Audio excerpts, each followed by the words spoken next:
If you've ever had this thought, if you've ever wondered not whether you could become more successful, but whether you would still be able to stand if everything you have now were taken from you, if you've ever looked at money, status, reputation, and achievement and felt something deeper than envy, something closer to unease because you were not fully sure whether you could survive without them, then don't be too quick to call that fear weakness. Sometimes it isn't fear at all. Sometimes it's the first honest question your life has asked you in years. A lot of people live as if they are standing on a high platform built out of temporary things. The platform is tall, the lighting is good, people below are looking up, but deep down, they know what frightens them most is not climbing higher. It is the thought that one day the platform might disappear and they might discover they never really knew how to stand. At 39, Arin had already reached a place most people would have called winning. He had invested in companies, built products, written ideas into the world, and turned his name into something that could still open doors. He had money, he had freedom, he had enough optionality that his life, from the outside, looked secure.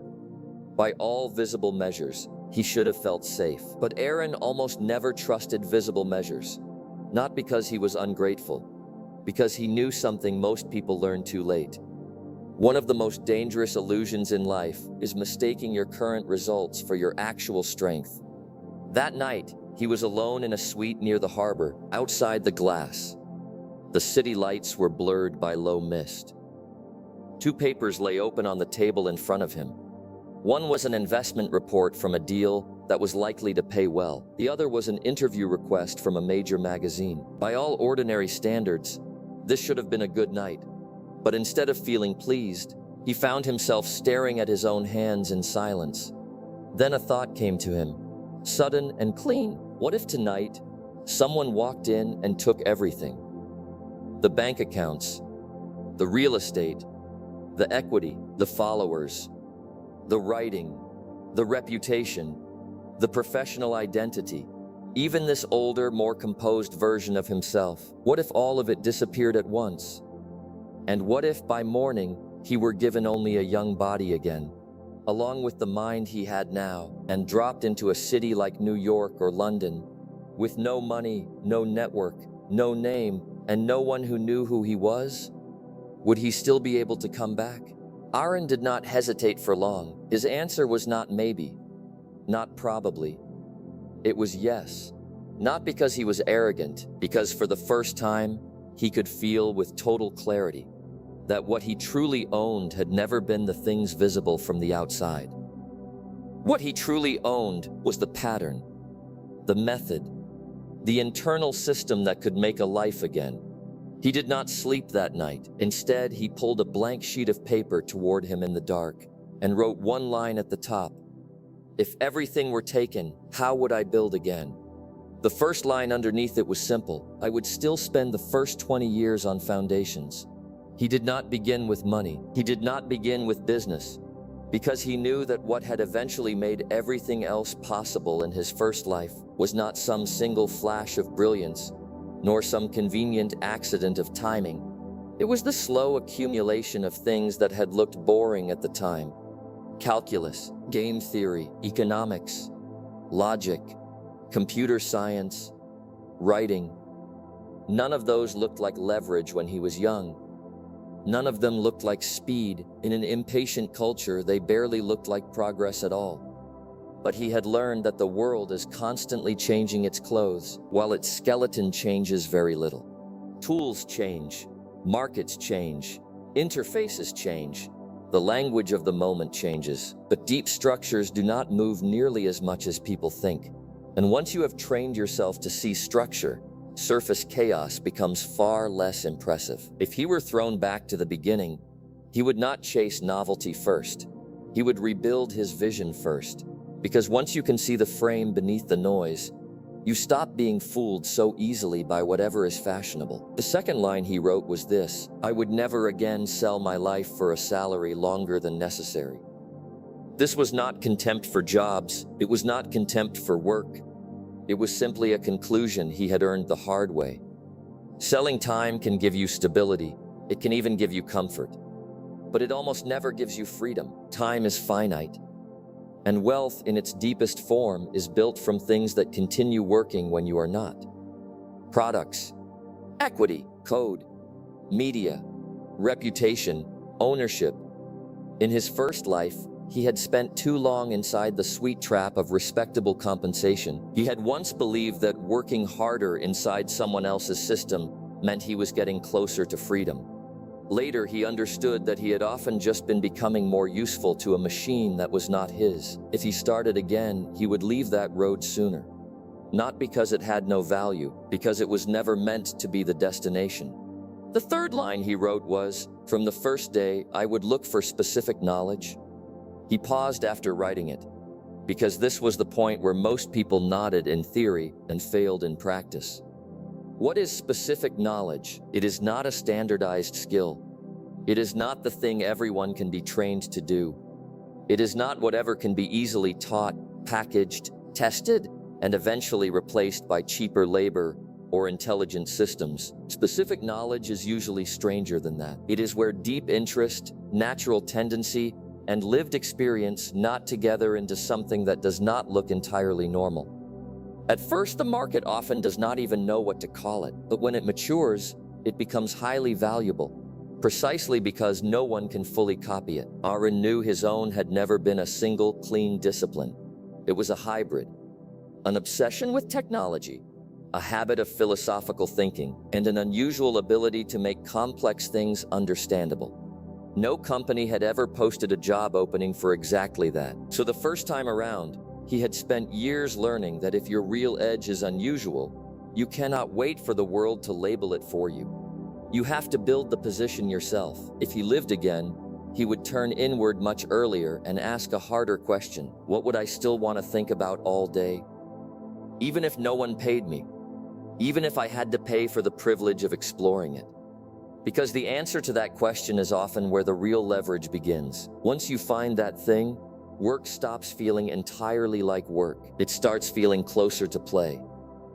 And when other people are enduring what you are playing with, time begins to move in your favor. The fourth line he wrote was, "I would choose modern leverage first." If he started from zero again, he would not rush to borrow money. He would not rush to hire people. He would not rush to build weight before he had built force. Those were forms of leverage from older eras. Useful, yes, but heavy, fragile, and often fatal when used too early. He would take the two forms of leverage that changed the modern game completely: code and media. A line of code can continue operating while you sleep. An essay, a video, a clear idea, once placed into the network, can keep building reputation long after you leave the room. These tools do not require permission in the old way. They do not need gatekeepers to certify your existence before they begin working for you. That is why, if he were dropped into a strange city with no money, he would not begin by panicking. He would begin by building, writing, publishing, creating, turning thought into products, turning insight into systems, because he knew that once you productize yourself, you begin stepping out of direct competition. Competition lives inside imitation, and no one can imitate you better than you can become yourself. The fifth line he wrote was, "If making money is a technical skill, protecting inner peace is an art." This was one of the lessons he had learned too late the first time. Money had not saved him from desire. Success had not cured restlessness. The first million had not turned anxiety into peace. It had simply given his desires a larger stage to perform on. He had once believed that if he reached a certain number, or owned a certain object, or got recognized in a certain way, the inner pressure would finally quiet down. Instead, he discovered that desire often behaves like a private contract you sign with yourself. Until I get this, I agree to remain dissatisfied. That is a miserable contract.